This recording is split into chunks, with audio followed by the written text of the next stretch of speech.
Hello, my name is Greg Madison, and welcome to this episode of The Living Process. Today, my guest is Leslie Ellis, and she is a doctor of psychology living on the west coast of British Columbia. And her initial training is in Jungian analysis, and she then went on to train in focusing, but especially trauma-informed focusing with Shirley Turcotte in Canada. And we speak a little bit about that experience. And then we go on and talk about her specialization that she's been developing now for quite a few years in working with dreams in an experiential manner. And we talk about how to retell the dream from the inside, how to get help from the dream, how to allow the dream to carry itself forward, and some of the specifics about her way of working with dreams, which is informed, of course, by Eugene Gendlin's earlier book, Let Your Body Interpret Your Dreams. But Leslie has expanded upon that in many ways and also offers in her own book some of the broader context around dream research, which is fascinating to read. So I hope that you enjoy this. I found it very inspiring talk, and it's made me very interested in dreams all over again. So I hope it encourages you to work with your own dreams, and if you work with clients, perhaps to inquire more into their own dream lives. Thanks very much. Here it is, The Living Process, and our episode with Dr. Leslie Ellis.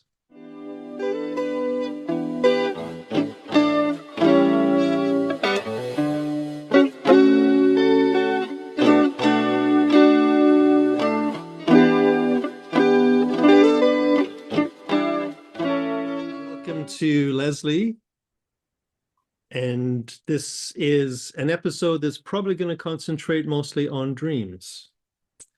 But before we get into that, I'd love to hear, I imagine you've had to tell this story 1,000 times, so maybe if there's a new way that you want to tell it, about just how you got into focusing.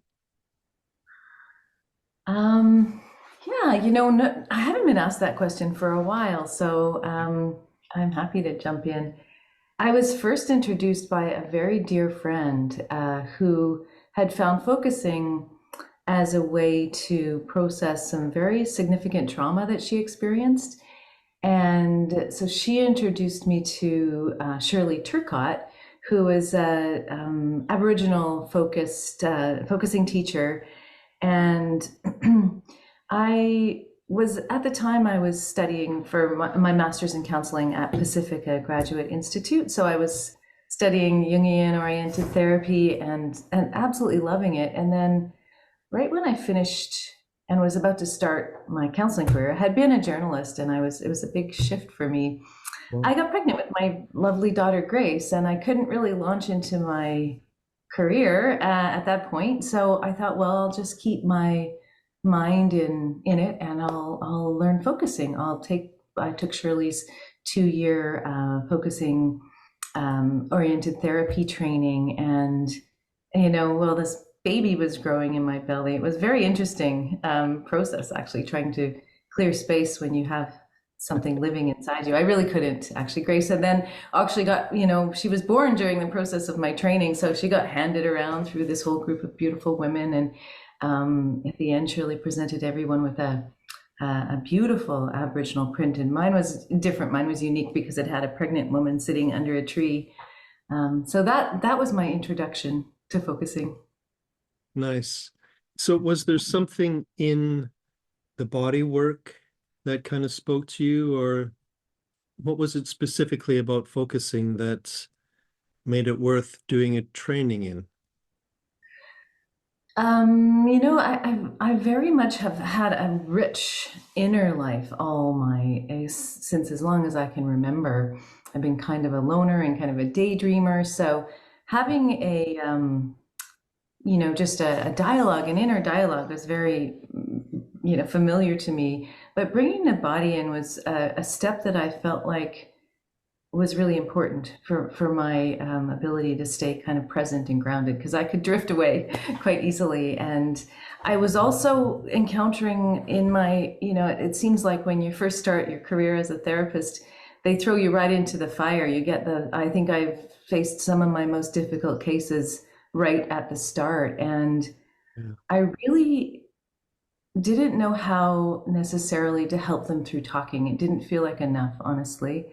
Mhm. It felt like a lot of their trauma was implicit. And I really didn't feel like, even though I got excellent tools, I have to say my training was excellent.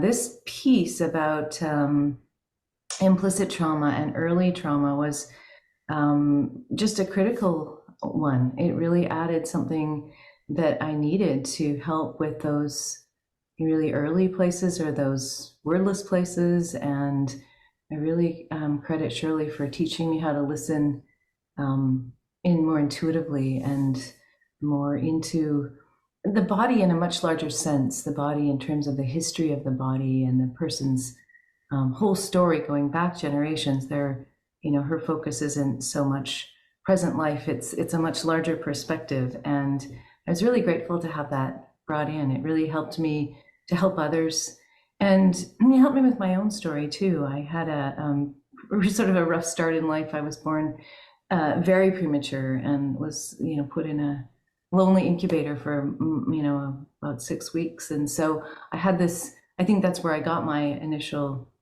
um, desire to always kind of go in. I think I had to sort of figure some things out early on that I didn't really have words for. So focusing gave me a language for some very deep, important things for myself and the people I worked with.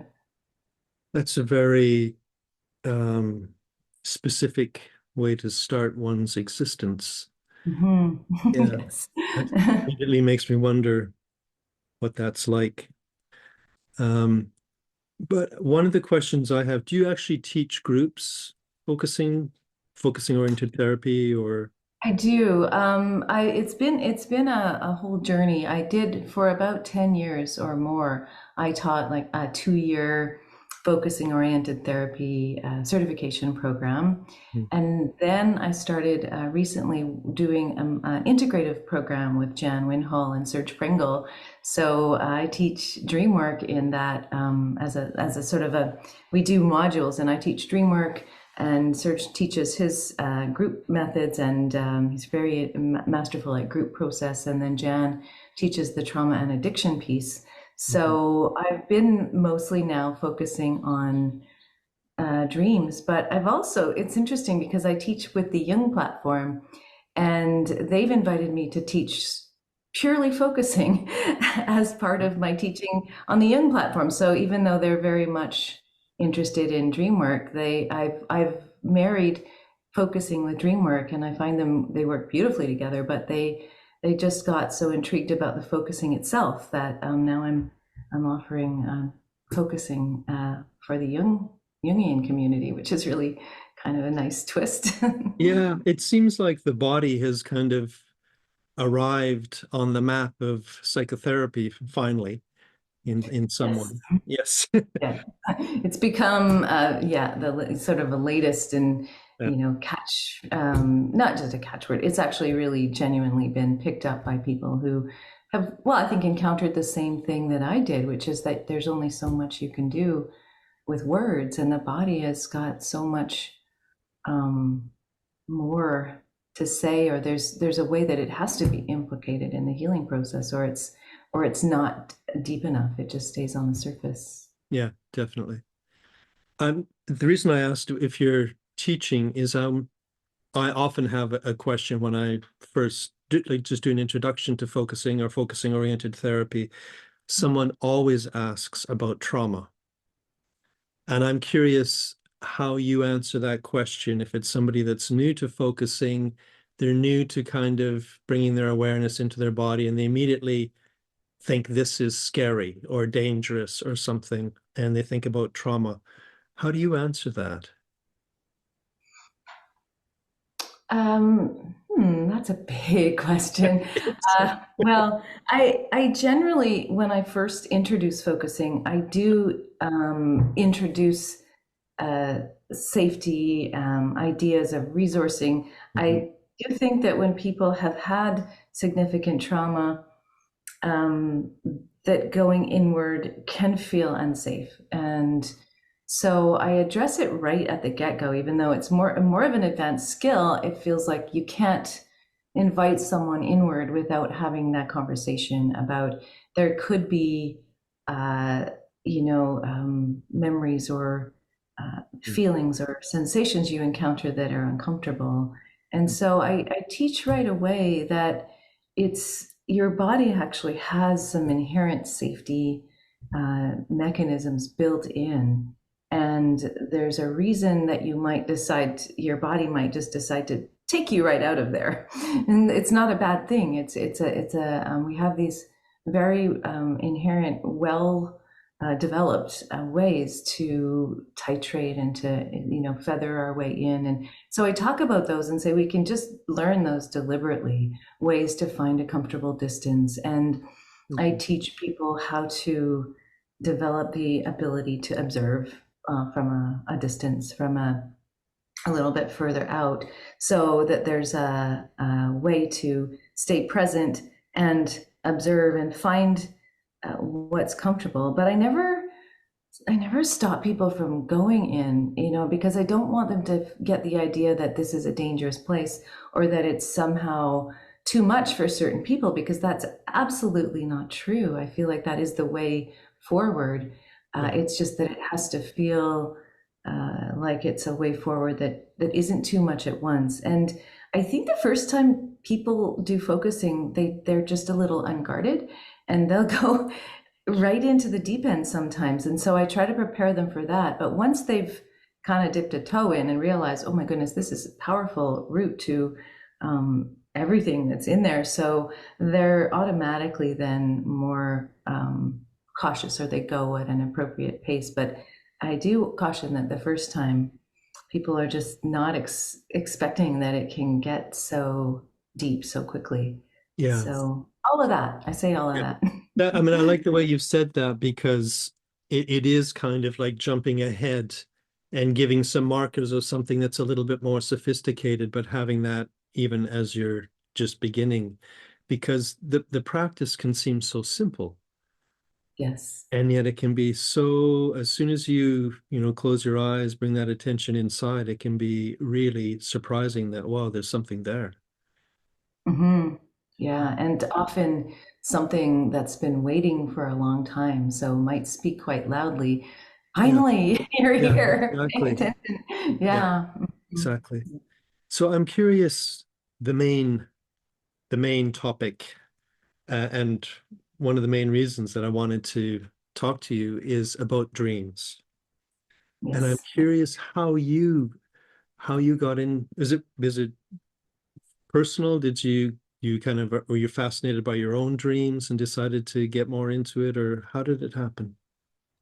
I've always been fascinated by dreams and by kind of the unseen realm and that whole world of imagination. And I honestly lament that as children, we just have a relationship with imagination where it is more real to us, and that somewhere along the way, that sense of wonder gets quashed. And dreaming to me is a way to reignite that sense of wonder and a sense that there is something larger and outside of ourselves that is in a way magical. And so I have always had this interest in that imaginal realm and my dreams.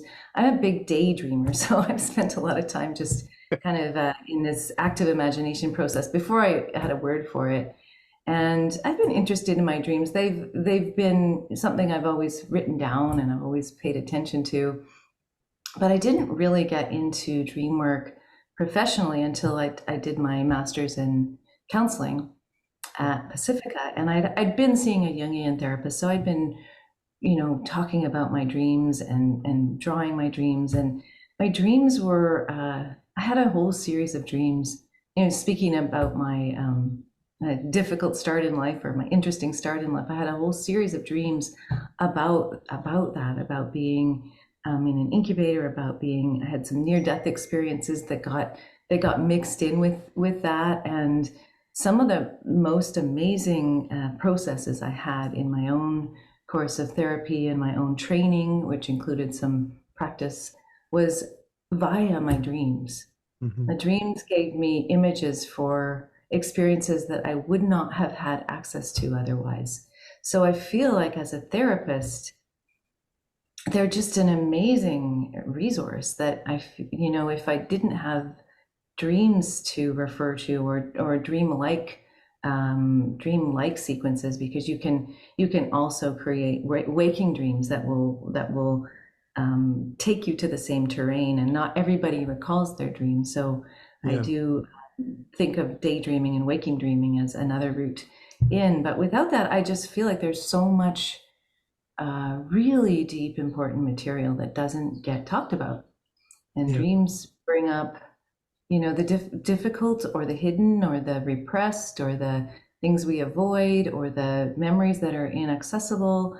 And they do so with images, so that we have something to hold on to that we can work with, because a lot of the material can't be worked with directly. But the dreams are very helpful at giving us really startling and incredible, creative, strange images, so that we have something to work with, something that we can explore. Yeah. Just out of curiosity, when you started working with your dreams in Jungian analysis, was that a different way of working with dreams, or did you do it kind of similar to how you ended up developing dream work? It was very similar, because the person that I worked with, that I think of as sort of the most profound dream work I did, was with a man named John Allen, who really, even though he wouldn't say he was doing focusing, it was. Okay. It really was. It was the same kind of process Yeah. of, and there's added pieces in that. It was definitely a process of felt sensing and letting the image speak, but then layered onto it is these Jungian ideas of having dialogues with dream characters, or becoming them, which Jenlin wrote about dreams as well, and these Jungian methods of embodying characters. So you're taking the felt sense a little bit further. It's sort of it's a hybrid of active imagination and focusing. But I think without the ability to do focusing, these methods don't really work. They just don't. You have to have that ability to sense in an authentic way and let it carry forward. And I think when people are doing this process in a deep way, like John was, that it isn't different from focusing. I would, if you looked at a session, you would think that that's what he was trained in, honestly. And I know focusing is not. It's a process Jenlin found and described in a way that anyone can find, but other people have found it via other ways. And Yeah, so, yeah, definitely. so I would say long-winded way of saying, yeah, yes, it was very focusing oriented, my own dream journeys. Mhm.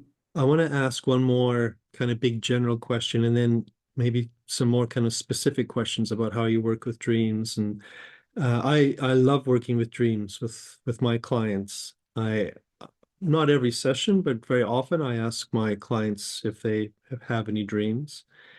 Mhm. Um, but I feel like I can learn a lot more about how to work with dreams.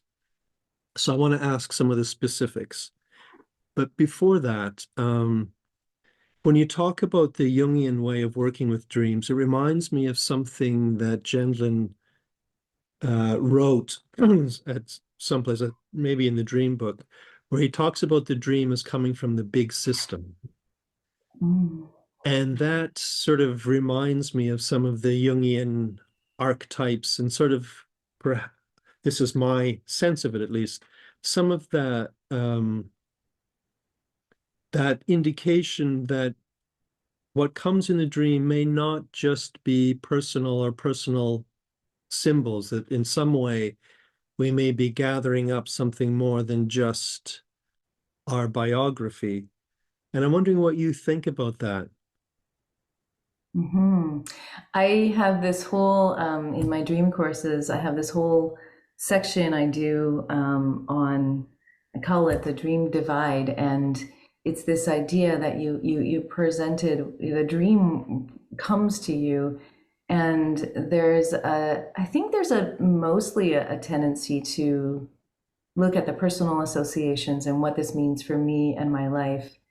And then I think, more older cultures, traditional cultures tend to look at the dreams as transpersonal, as collective, as the dream doesn't belong to the person, the dream belongs to the community or to humanity. And so I talk about this because you can see that if you go down one way, you're going further away from the other way. So I think all dreams have at least some of the bigger realm, the archetypal realm, or however you want to phrase it, this transpersonal realm, that all dreams have something that's universal in them.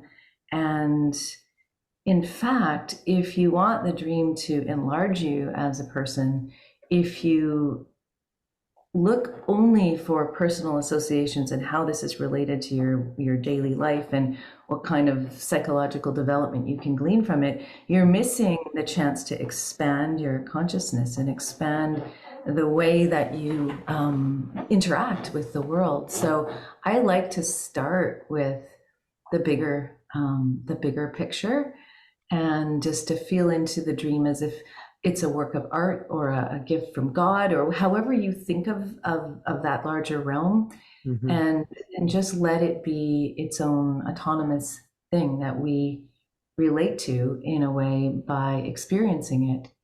And that doesn't require interpretation. It's very different from the way, if you want to interpret or figure out or make meaning, it isn't about that. It's actually an encounter. Like encountering, I think of it like encountering a wild animal, something that's other and majestic and has this way of moving inside you, but isn't you.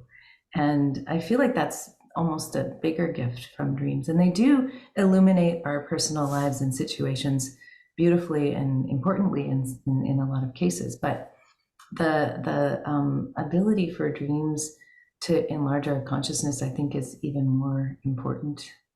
I And love so, that. Yeah, I love that. It's almost as though the dream has its own autonomous existence in some way, and we're invited to share that. yeah. That it feels like that brings a more profound depth to it. Sometimes I have clients that will present a dream and they will say, that's not really about anything, or I guess that's self-explanatory. Yeah, it's You very can feel common. it kind of going flat. It's Mhm. like, so I'm curious, how do you work with dreams? Do you have a kind of a set, not a set format, because I'm sure it's very different with every single person you encounter, but do you have any kind of general way of working with dreams? I do, yeah. I have a fairly systematic approach that, of course, then can be altered depending on the dream. But I start by inviting the person to tell the dream from inside the dream.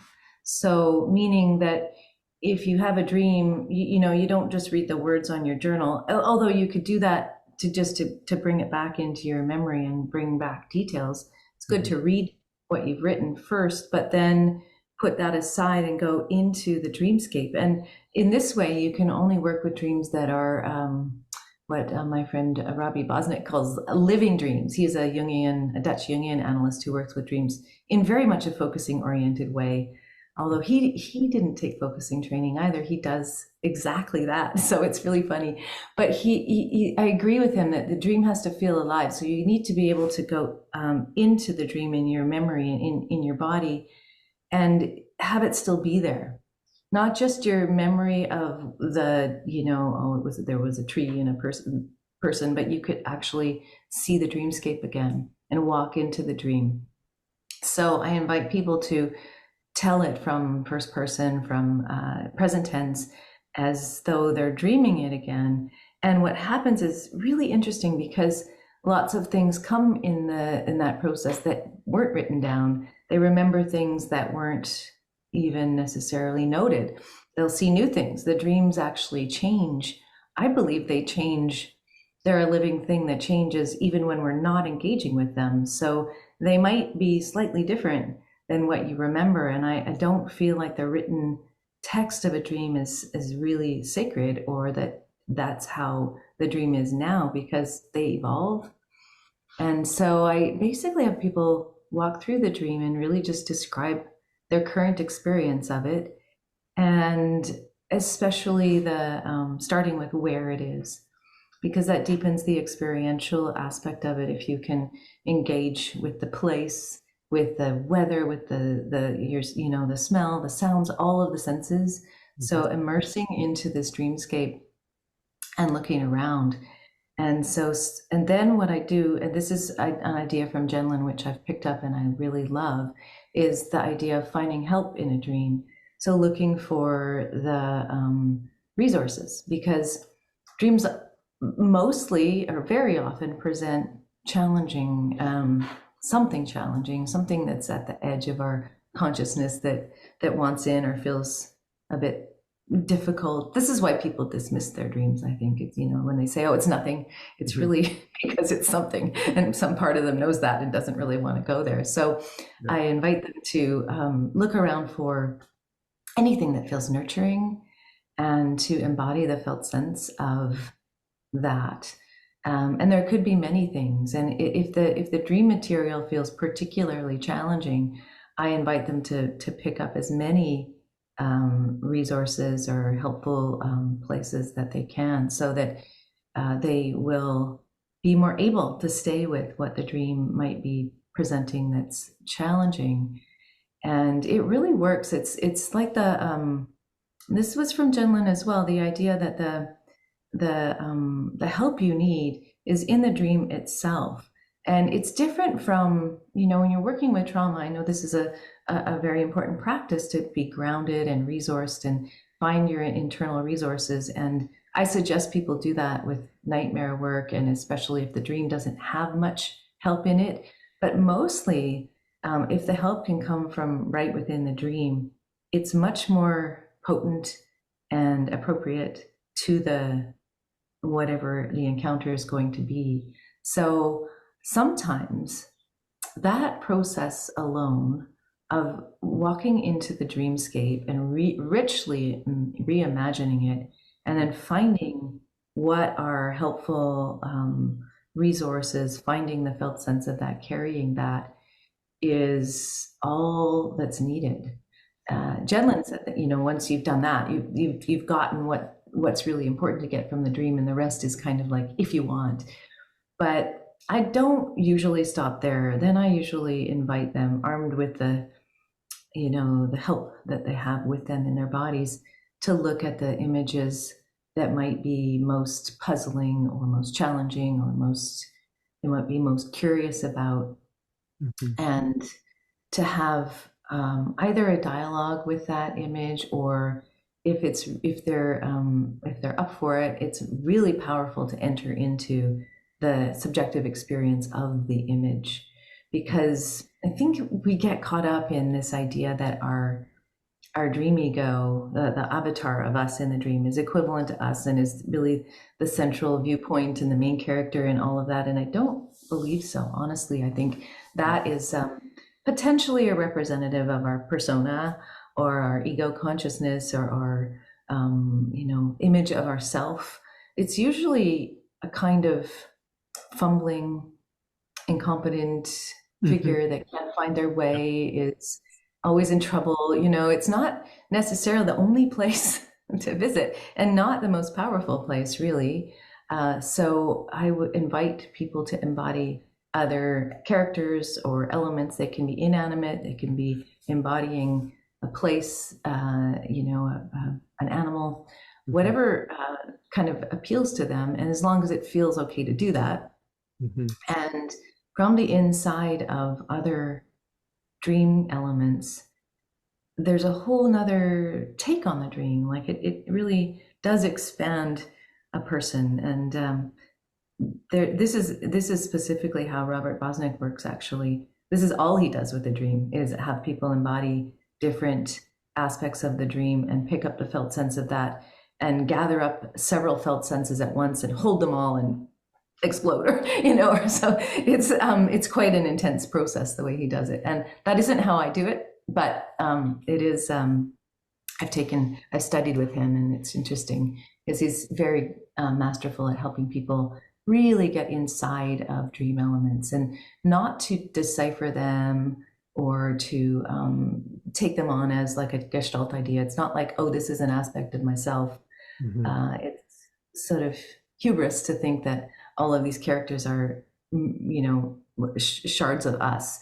That goes against the idea that these are actually universal transpersonal forces. But if we feel into them, there's a way that the puzzle of the dream, if there's a mystery or a why am I dreaming about this, or why is this here, a lot of those questions just become clear from that internal experience of other places in the dream. And there isn't a lot in the way I work of interpretation. It's really more experiencing and letting that insights will drop in after that. But I think of them as a byproduct and not the goal. So I will find help and then invite people to embody different elements of the dream. And the other part is from Jungian psychology, which is to dream the dream onward, or active imagination. And we're already kind of dreaming it onward when we do these things, like enter the dream and become different characters or talk to them. But then there might be a natural desire for the dream to continue or for something to shift. The biggest shifts I see are that people might initially be afraid in some way of whatever's happening in the dream, or it might be kind of a dire situation. And yet when people can feel resourced and go into the dream with company and with curiosity, it's like how our perception of things is very state dependent. So when people feel a little more curious and open to what the dream is bringing, the dream itself changes. Something that was dead comes to life. Things like that happen very often. And the dream itself is a different dream. And it needs no interpretation. It has changed. And that is really interesting. Yeah. Let me just say that back to you, because that's fascinating. I was just kind of imagining it as I was listening to you, that in the dream, if you get the help in the dream, you get that kind of energy from the dream, and you look then at different aspects of the dream, some of which may have been troubling, they can come alive in a fresh way, because having embodied that other energy, you now are different somehow. Yes. Yeah, that's fascinating. Yes, and it happens really fluidly. An example I like to give is one of a person who just wanted to try this method and is happy for me to share it. And she was in the dream, she was in Dublin, which is her hometown. And there's a bunch of things that happen in the dream, but one of the most significant things is that she actually, I think I'm going to use a different example because it's a better one. I'm thinking that one is there's a lot in that, and I might get the details wrong, but this one, she's being prepped for surgery, and it's kind of not clear whether she really wants this or whether it's being forced upon her. There's a little ambiguity, a little tension. It's not like a terrifying nightmare, but it doesn't feel good either. And she's on like a balance beam, and they say like, okay, take the snakes from her wrists, and they take one away, and then the other one, I think it gloms onto her leg or something like that. And the surgeon is albino. and kind of an ambiguous figure. And so the really magical part of this dream work process is we walk through the dream and we do pick up resources, and then I ask her to embody the surgeon. And the instant she does that, this surgical room gets flooded with light. It just becomes incredibly different, incredibly spiritual. Suddenly, the whole thing is just infused with light. And the surgery, it's like I think she decides to keep the snake. But what happens is just the whole dream is a different thing, and the conversation shifts to her neglected spiritual life, and that just is, she starts to go off on this, just a track about how this dream is really, it felt important, but she had no way to decipher it. And this wasn't a figuring out, this was an experiencing of this ambiguous character as, oh my goodness, this is a richly spiritual experience that infused the entire dream and her with light, and her face was lit up, and it was an experience that wasn't really, you couldn't say that it logically went from there to there. She didn't have necessarily great words for it. She just went, oh my goodness, this is a call, and I've been neglecting this, and this, and it wouldn't have happened by itself. Is the other thing that I find interesting, because I do think dreams are trying to engender these kinds of experiences, but I don't know if it's because we resist them or because they require some extra attention. I know Jenlin said, he felt that if you didn't actually do some focusing and experiencing with your dreams, you weren't getting what they were bringing. And I think we do get something, but not as powerfully or not as consciously as if we really go into the dreams and allow them to work on us. I think of them as working on us versus us working on them. Because sometimes you could wake up in the morning and sort of half remember a dream, but you carry the mood of it with you during the day, and you can feel there's something is happening in there, and your way of interacting all day long is a bit different because something's infiltrated you to some extent, even if you don't remember much of the detail. Yes, they can bring a felt sense without a memory. They can be a felt sense. A dream can be, sometimes not really like a story like movie. I think we tend to make stories out of them because of our tendency to turn things into narrative. But I don't think dreams I don't think they come that way. I think they come all of a piece, and they're an immersive experience, kind of a world unto themselves.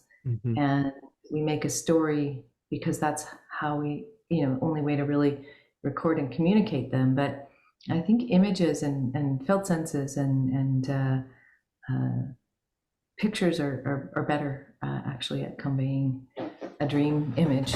And that's that. I always feel like there's, it's inadequate. Our description of our dreams, our retelling, our remembering of them, all of it is kind of it gets at it, but it doesn't encapsulate or capture it, the whole thing.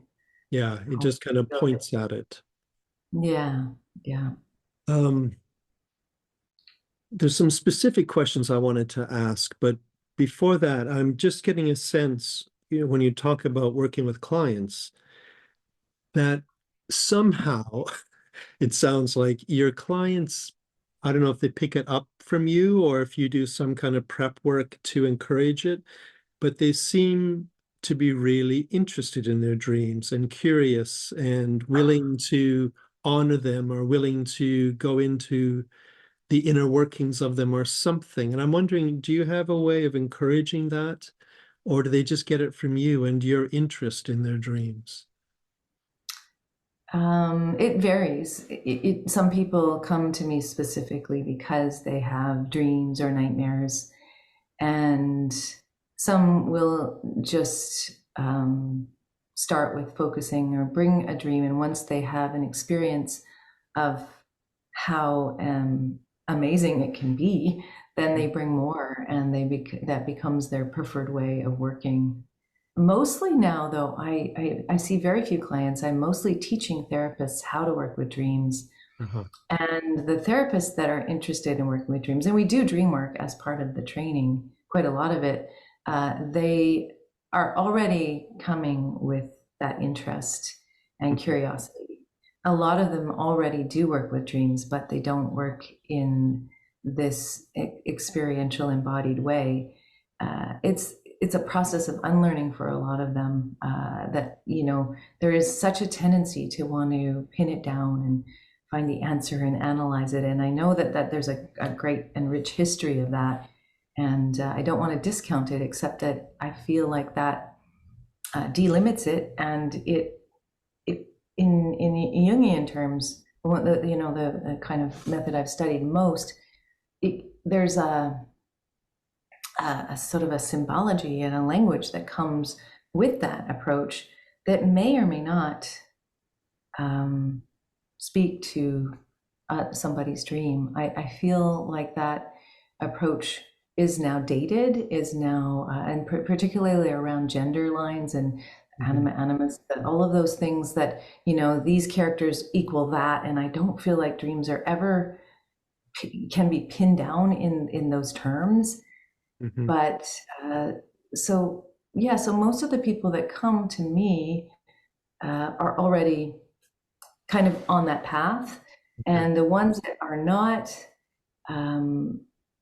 they do focusing and they start to have an imaginal life. It may or may not be dream work, but it is imaginal work. That's just how I work. So if they don't love it, they don't stay. But mostly they just start to their imaginal life starts to just speak to them. It becomes much more alive, and they feel excited when they have a dream to. Yeah. When you mention teaching therapists, when I teach therapists, I encounter, I don't usually specifically teach dream works, but I always ask, do you work with dreams? And the vast majority of therapists that I speak to, they will say they're open to hearing a client's dream, but they will just hear the dream and then right away move on. They don't have any, I don't know if it's that they don't have any way of working with dreams, or if they feel like they need some extra confidence or something. Do you ever encounter that? And if you do you have any way of kind of encouraging maybe like young therapists, especially perhaps, to kind of hang out with dreams in a way that they don't have to do anything necessarily, but they at least honor them a little bit more? Yeah, I mean, that's actually the reason I'm doing what I'm doing, is that dreaming and dream work has become more marginalized over time. Yeah. It's not necessarily part of the mainstream training. I feel like it's such a tragedy to not have it be part of a therapist's repertoire, and especially when a client brings a dream that feels big and important, and you as the therapist can't entertain it. It's sending them the message that you're not interested in their inner life. It's really it's not just neutral. I think it's detrimental, honestly. So partly, I mean, that's why I offer these courses, because I think that there is a gap in the training, and it seems like that's just widening. But I also say, look, even if you don't necessarily take the whole training or find your own method, although I recommend people do some training, but to start with, all you really need is the tools you've learned as a therapist, which is curiosity and openness. And you treat the dream like you would someone brought you a story about their life, their encounter at work or their partner. You would encounter it and ask more questions, and you can treat a dream exactly the same way. I think the problem is that people have gotten this idea from, complex approaches like Jungian approaches, Freudian approaches, where there's a specific method and you have to understand. With Jung, you have to, feel like you have to have read every myth and every story and every literature of all the world to really flesh out the dream. And there's this idea that there's a lot of special knowledge required, and that you have to come up with the answer. And people present dreams; they're always so I don't know, like they're mysterious, and there's no way to say, oh, well, that means, if you do that, then you're not really doing justice to the dream. I don't believe in universal meanings or symbol dictionaries, but I think that it's daunting when someone presents a dream and it's this bizarre scenario, and the therapist is expecting that they have to make it all make sense. And maybe the client is too. Mhm. And so I just say, step back and treat it like any experience. And if you are going to ever find, maybe there is a reason this dream came to this person, but they're the ones that are going to figure that out. You are never going to be the one to have the answer, because you don't have their whole life experience inside you. Yeah. All you can do is invite them to experience the dream. And a really simple way to think about a dream is, this is from Ernest Hartmann, who was a dream researcher as well as a dream therapist, is to think of them as a metaphor for the most salient emotion in your in your experience at the time. So they're not going to be literal. The bizarre pictures are purely metaphorical, but they often carry an emotion, and like a felt sense. They carry something like that's not simply anger, or it's a complex emotion that can best be pictured the way the dream pictures it. They're not trying to be, difficult or obfuscate. This is the dream's best way of presenting this feeling situation. And so if you invite someone to just go into, what does this feel like, and get a felt sense of that image or that scenario, and see if that feels like it has anything to say to you, then you're doing beautiful dream work, and you don't have to know the answer. You won't know. It'd be presumptuous. Mhm. And it opens up a lot from that simple idea of a metaphor for emotion. Yeah. And so that's what I will say to start with. Yeah, that's wonderful. It's very encouraging and very kind of accentuating the adventure in a way. And that it's an experience that, like all experience, if you pay attention to it, it gives more experience. Yes. And also what initially appears frightening is usually only frightening because it feels other, or it's been disavowed or pushed away. And if you turn toward it like a felt sense, it's very similar to focusing this way, that very often if you turn toward the dragon, if it's a dragon in your dream, the dragon then suddenly becomes friendlier, and can become an ally. I have this one had this incredible dragon dream, and it was quite frightening, but over the course of engaging with this dragon, it became a true ally. The person came to love this dragon, and had dragon images, and they put in their house, and just became. Sometimes the energies that we maybe don't embody or might need more of show up as characters in our dreams. And when we can kind of really engage and embody that, it fills out sort of our what Jungians would call our inferior function. It fills out all of the places that we haven't really developed, and they'll show up as shadow characters, but as you sort of develop a relationship with them, they don't necessarily lose their strength or their fierceness, but they become your fierceness and your strength. Mhm. Or you can, incorporate some of that. I wouldn't say you are it. They're autonomous as well, but there's a way that just engaging with what at first feels daunting, and I think this is true in life. If it will always become easier to understand and more relational once you have a relationship and a curiosity about it. It feels less other. I was just going to ask you a little bit about working with nightmares, and I feel like you're touching on that now.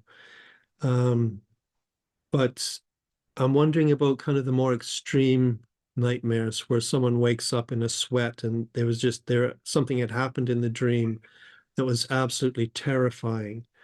Is there a way, because sometimes I kind of feel um, it doesn't quite feel right necessarily to invite the person to engage with something that's that terrifying. I'm wondering if there's a middle step or if you have a way of developing that relationship.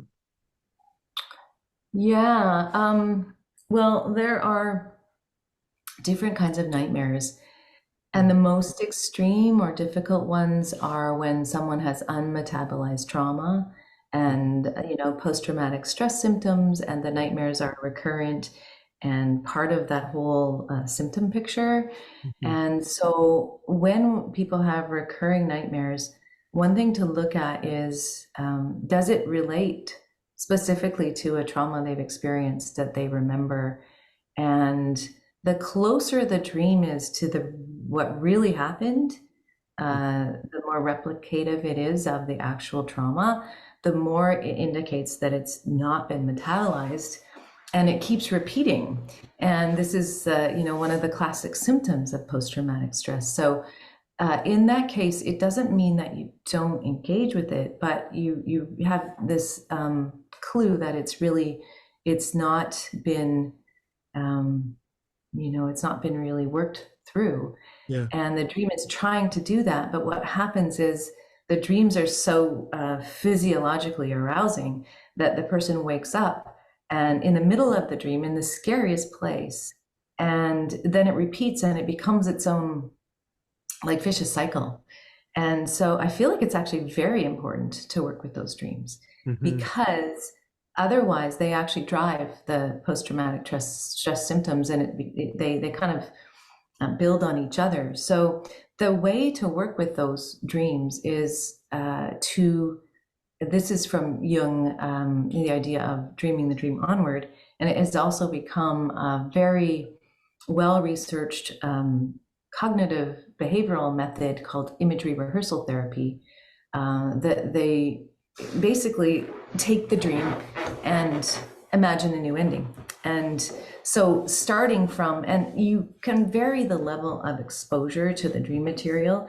If it's really fresh and the trauma is really not metabolized, what you do is enter the dream right at the end, right where it stops, and sort of don't go into so much of the trauma material, but to say, because it often stops in the worst place and the person clearly has survived it and things did progress beyond that, but they get stuck there. And they also, because the dreaming, so it's not completely understood what dreaming does, but it's implicated in consolidating our memories and regulating emotion. And so what the dreams are trying to do is, I think the emotion is there to make us pay attention to something, dream about it, and then as we dream about it, it gets kind of distributed into the associative networks that would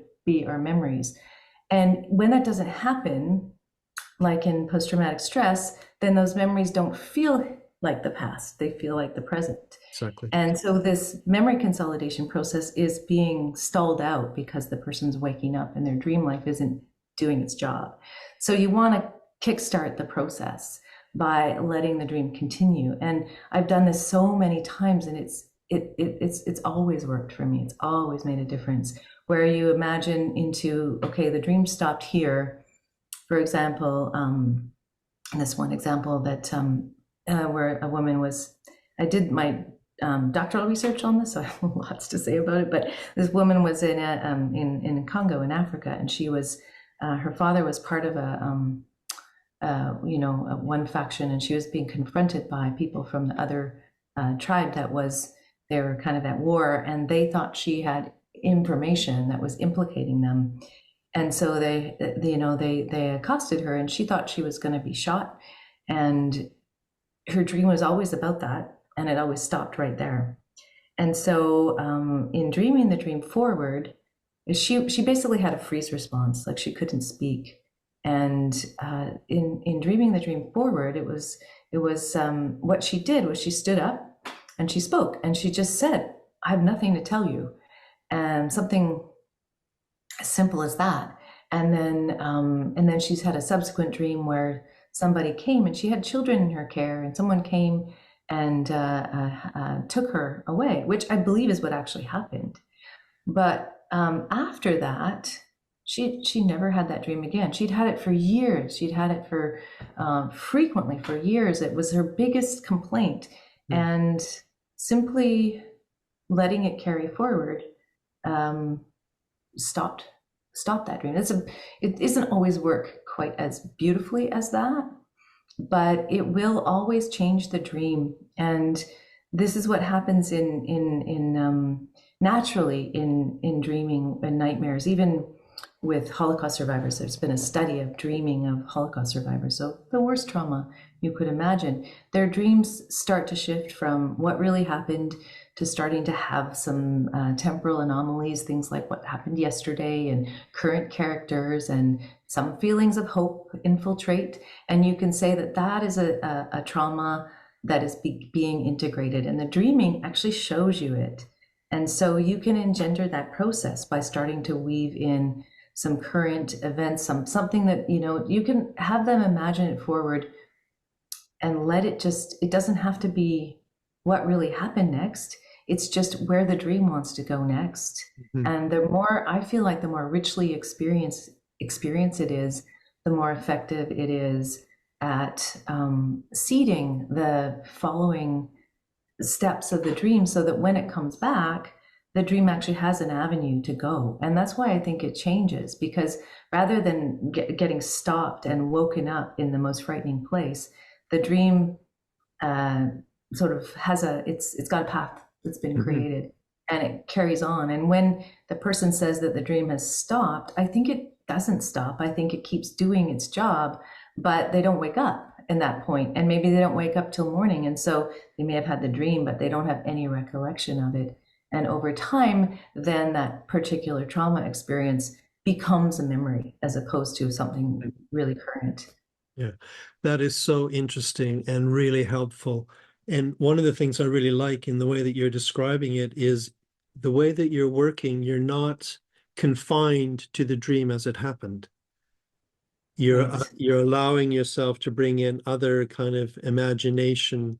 And what you just said there, it sounds almost like you're looking for, it's like the dream keeps, if it's a nightmare, the dream keeps waking the dreamer up at the worst possible moment in a way.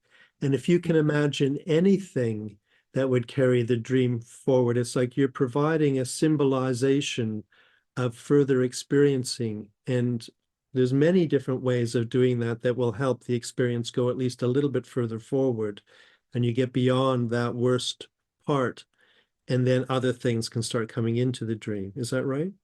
Yeah, very much. And sometimes the dreams, the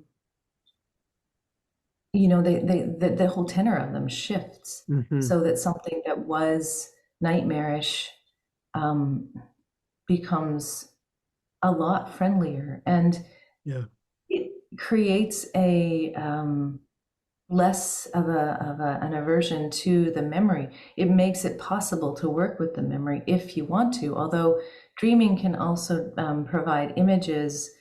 Over time, the dreams become less replicative and more metaphorical, generally speaking. I mean, there's never a hard and fast rule with dreams, but then sometimes the dreams they'll bring pictures of the feeling, and you can work with the pictures, have them carry forward, maybe draw them, maybe get familiar with them, let them have a voice and a life, and that can be a way of working with the trauma, the feelings around it, without ever having to retell the story. And sometimes the story isn't even available, but the dreaming is helping with the emotion that's carried with it. And I think that's one of the things that dreams do, actually, what they're trying to do.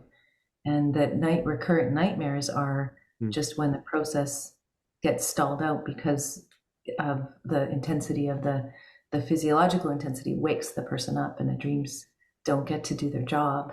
But there's such a profound shift that happens if you work this way. It seems easier to me than working specifically with trauma events. I feel like that's fraught sometimes with, Mm.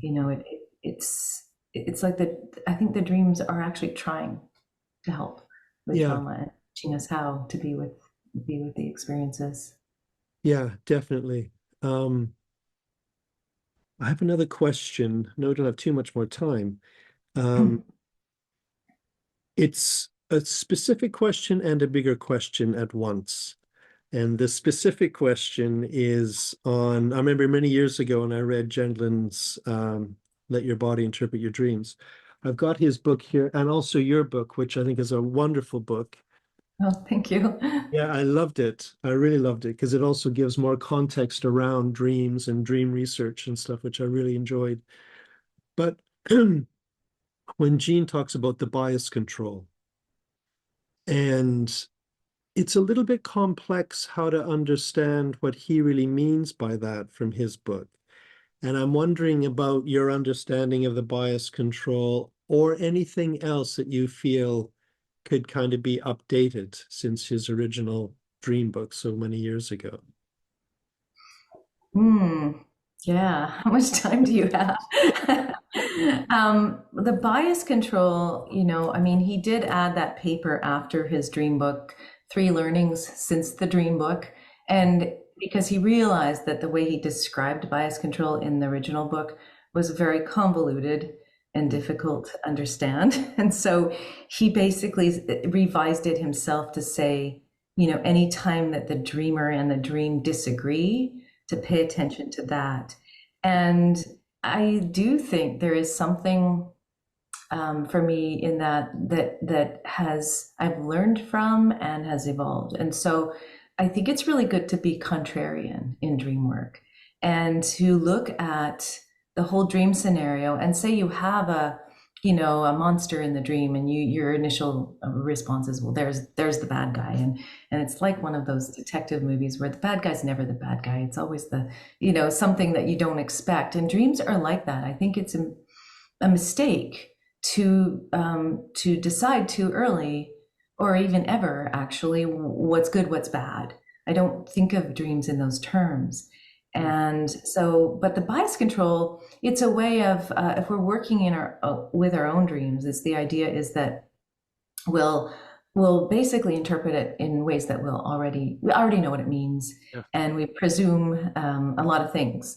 And so this is taking that idea completely away and looking at the dream as if it's a completely different world and we know nothing about, and we can't presume anything about anything. But it's often more enlarging and more interesting, expansive, to go toward the things in the dream that we initially have an aversion to. That's how I, kind of revised the way to talk about bias control. So I might start with what's helpful and what feels good to, get the help and resources, but always I'm interested in, the darker, mysterious corners of the dream, because I feel like those are growing edges. They're not necessarily bad. Honestly, they're often where the greatest source of growth comes from. But there will be an initial, I don't know, that comes with every dream anyway. The whole dream, often people have this, I don't know, that means nothing. I'm going to just, I already know what it means. Those are all ways to avoid it. And then within the dream, it's a way of just being like, I really don't know anything about anything here. This is a world unto itself. And what looks very, very frightening might actually be my greatest ally. And to never presume. But going toward the things that have an edge is usually where the most growth happens. Yeah. And so that's how I sort of describe bias control.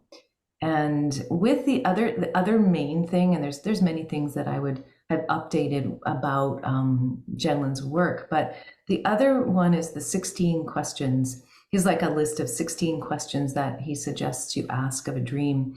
And he takes most of them from Jung, Freud, and Gestalt. And they are basically an interrogation process of the dream. And I don't agree with that approach. Mhm. I feel like there are questions to hold, and I've picked up the three experiential questions. Can you be that person? Can the dream continue? There's one more, the finding help. And those ones, finding help isn't one of the 16 questions, but those are the ones I feel like are the most open-ended and generative. And the other ones, like, oh, what has it got to do with your childhood or sexuality? Or I think those things will arise naturally if that's what's in the dream. But to specifically be interrogating the dream in those ways, I feel like that's a mistake or it delimits it. Yeah. So I kind of caution the use of those 16 questions. Yeah, that's helpful. Um,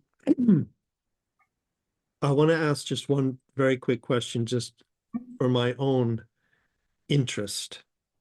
Um, I have dreams. I mean, I remember my dreams sometimes, and then sometimes I don't. And if I have clients that don't, I encourage them to have a notepad by the bedside table and try to jot down just anything. And Mhm. the dreams usually come quite quickly, which surprises me.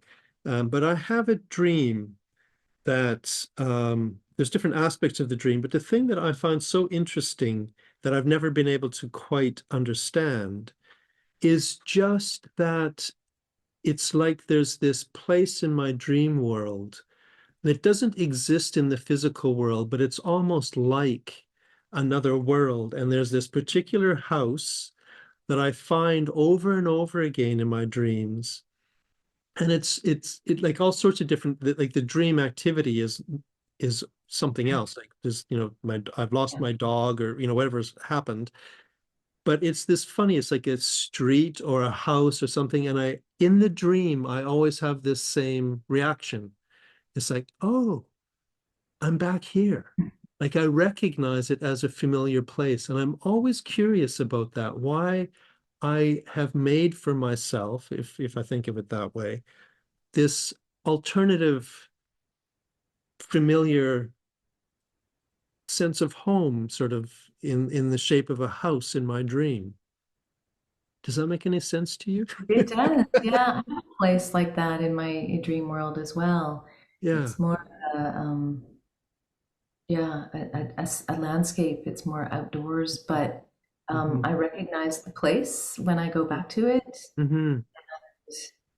I feel like, I do think the dream world is its own world, and I think it has places that exist that we can visit.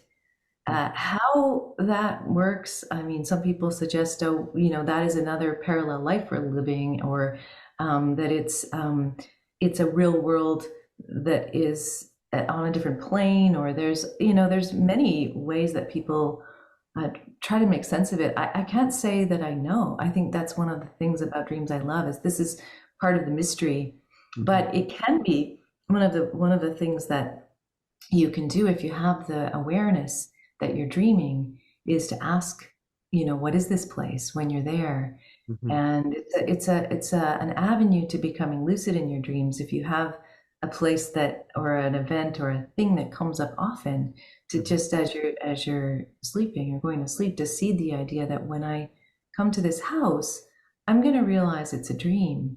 And then you can maybe from within the dream ask, what is this place, and see what it says, because that will probably be more telling than anything I could say about it. But I do have that experience as well, and I do love that there's this familiar place I visit, and what it Hmm. is it's a mystery. Yeah, I love it too. And it certainly feels like another world that has particular places that continue even when I'm not there. Hmm. And I can Hmm. go back to, and there they are again. Yeah, That's, but they might have evolved, or years might have passed, or yeah, something. exactly. Yeah, yeah, yeah. It is fascinating. I don't know what to say beyond that. Well, I feel inspired by a lot of what you've said, and it makes me um, interested in my dreams all over again. I'm just curious, as we come to the end, if there's anything you would like to add, anything else that we didn't touch upon, or No, I think your questions were excellent and covered all of the main things I would have said, but in a really nice way, a nice flow. I just want to say, to everybody who's listening to this that, really, I just encourage you to turn toward your dreams because they'll enlarge your consciousness and enrich your life. And there's a tendency to dismiss them and to think of them as nonsensical and silly, and they're just not. And so I'm hoping that people will be encouraged to, just to experience their dreams more deeply and get the richness that comes from them. wonderful. Thank you so much. I really, really appreciate talking to you. Yeah, thanks for having me on this series of conversations. I really just appreciate being able to talk with you and spread the word. Yeah, terrific. Thanks Hmm. very much. Okay, thanks, Okay. Greg. Yeah, bye Bye for for now. now. Bye.